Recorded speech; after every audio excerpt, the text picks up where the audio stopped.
So guys আমি এখানে চিকনা হয়ে চিকেন বিরিয়ানি বানিয়ে ফেলেছিলাম আজকে। আর এখানে ঢাকনা খোলার সঙ্গে সঙ্গেই ভালো করে ঘি ঢেলে এখানে চালগুলো এপার ওপার করছিলাম। দেখতেই পাচ্ছ কত সুন্দর মানে আর কি জুসি জুসি ব্যাপারটা হয়েছে।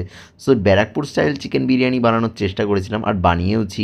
কারণ এই স্টাইলের চিকেন বিরিয়ানিটা কিন্তু আমি বেশ ভালোই বানাই। সেটা আমি না, আমাদের প্রতিবেশীরা আর বাকিরা সবাই আমার ফ্যামিলিরও খেয়ে এই জিনিসটাই বলেছে। সো আর কি সবাইকে কেটে কেটে দিলাম, বাড়ি ভর্তি লোকও ছিল। সো সবাই খেয়ে বেশ ভালোই নাম করলো। আমার নিজেরও পার্সোনালি খুবই ভালো লেগেছে। আর আমি কিন্তু মাটনের চর্বি ইউজ করি বিরিয়ানিতে, যেটা মারাত্মক একটা একটা সুন্দর মানে আর কি ফ্লেভার দেয় আর খেতে দুর্দান্ত লাগে।